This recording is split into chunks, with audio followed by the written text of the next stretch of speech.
Nikola Jokic nilinaw ang MVP race sa season na ito. Pinaka-humble player, Warriors buo na ang pwersa dahil babalik na si Kuminga. Nagtawanan ng lahat sa ginawa ni Butler. Buddy Hield naging target ni Jimmy sa kalokohan. Ngunit bago ang lahat, kung gusto nyo ng matibay na running shoes, new men's and women's marathon air cushion running shoes, sports shoes. Mabibili lang sa halagang $2,199. I-click lamang ang link sa comment section. Denver Nuggets center Nikola Jokic ay hindi mahilig sa pagpapapansin. Matapos ang magkasunod na laban sa Oklahoma City Thunder na pinangungunahan ng kapwa kandidato sa most valuable player na si Shai Gilgeous-Alexander, pinanatili ni Jokic na maikli ang kanyang mga komento tungkol sa karera para sa parangal. Ito na ang pangatlo o pang-apat na taon ko ng sunod-sunod, kaya talagang ewan ko, hindi ko ito makokontrol. Sinabi ni Jokic sa mga reporter matapos ang panalo ng Denver sa Oklahoma City noong Martes. Masasabi ko lang na sa tingin ko, nilalaro ko ang pinakamahusay na basketball sa buhay ko. Kaya kung sapat na yon, sapat na. Kung hindi, karapat-dapat ang taong yon. Talagang kamangha-mangha siya. Nanalo si Jokic ng MVP award noong 2021, 2022, and 2024 at nagtapos bilang pangalawa kay Joel Embiid ng Philadelphia Sixers noong year 2023.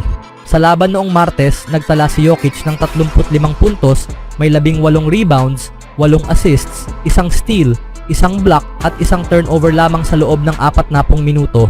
Sa buong season, nag-a-average siya ng career high na 29 na puntos, pang-3 sa NBA, 13 rebounds, pang-3 at career high na 11 assists, pangalawa sa NBA kada laro.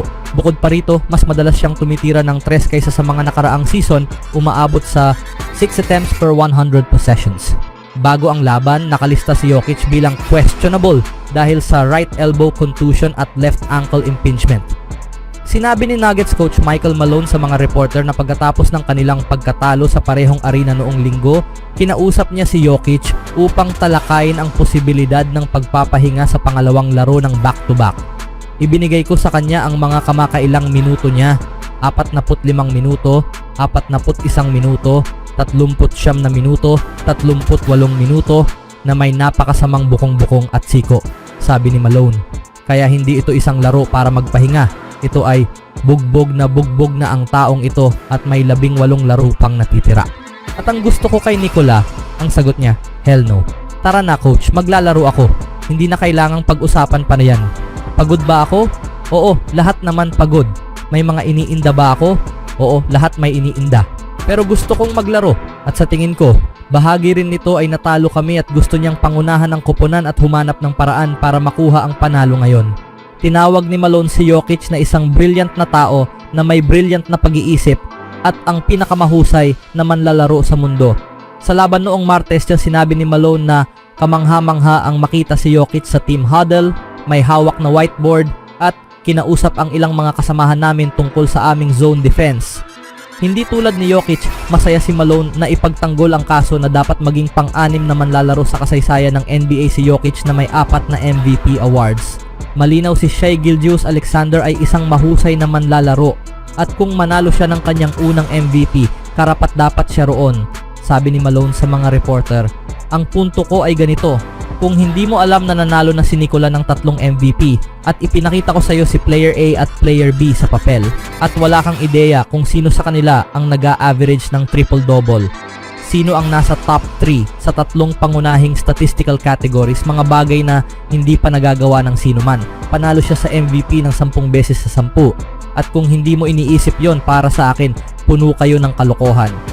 Pagkatapos ay tumawa si Malone nang tanungin kung isinaalang-alang ang team record sa paghahambing ng Player A versus Player B dahil ang 53-12 record for Thunder ay 11 laro ang lead sa lahat sa Western Conference. Sinabi ni Malone na maaari naman, pero idinagdag niya, kung gusto mong gamitin ang argumentong yon, ayos lang. Pero noong taon na hindi nanalo si Nikola, kami ang naging numero 1 seed sa West. Anong masasabi niyo mga kaibigan? Makukuha kaya ni Jokic ang pang-4 na award ngayong season? Sa ibang balita naman, ang Golden State Warriors ay may 12-2 record mula nang sumali si Jimmy Butler sa team, kaya't nagmumukha silang banta sa Oklahoma City sa Western Conference. At ngayon, lalo pa silang lalalim at magiging mas atletiko.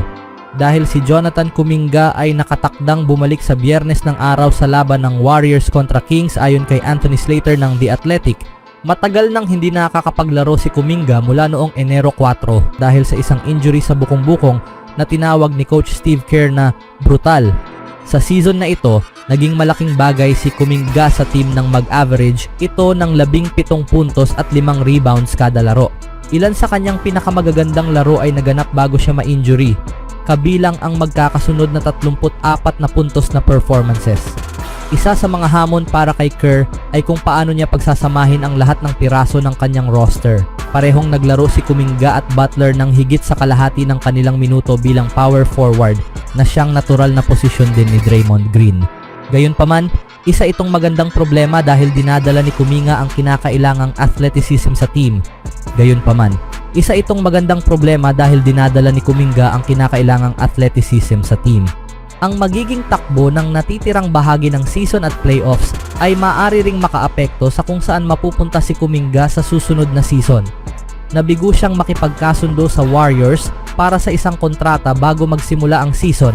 Iniulat na hinahanap niya ang isang 4 na taon, $140 million deal at magiging restricted free agent siya pagkatapos ng season. Lumutang na rin ang pangalan ni Kuminga sa trade rumors. Ngunit kung maganda ang magiging chemistry niya kasama sina Butler at Green, maaaring magdesisyon ang Warriors na bayaran siya upang manatili sa team. Speaking of Warriors, ibinalik ni Jimmy Butler ang magandang vibes sa locker room ng Warriors mula nang dumating siya noong Pebrero, kahit na may kasamang kaunting pang-aasar. Si Buddy Hield ang pinakabagong naging target niya matapos ang isang papuri na nauwi sa isang biglaang spelling bee. Matapos ipaalam kay Butler na tinawag siya ni Hield na isang connector, pabirong sinabi ni Butler sa media na huwag kailanman makinig sa sinasabi ni Hield. Hindi nga niya kayang baybayin ang salitang connector. Biro ni Butler sa mga reporter nitong Martes at agad itong sinubukan. Habang dumaan si Hield, tinanong siya ni Butler kung paano baybayin ang connector. Ha? Connector? Connect 4? Sagot ni Hield habang hinihikayat siya ni Butler na subukan. C-O-N. Nakaraan si Hield sa unang 3 letra bago may isang tao sa likuran na sumigaw ng pangalawang N upang tulungan siya. Oh man, huwag niyo siyang tulungan, sabi ni Butler. Kita nyo? Sinasabi ko na nga ba? Buddy? Don't listen to nothing Buddy says. Ever. He can't even spell connector now that I think about it. Buddy, spell connector. Oh, hell. Connector, connect 4. See? Connector, Connector, spell connector. connector. C-O-N. Oh, man, don't help me. That's exactly my point. Y'all see that?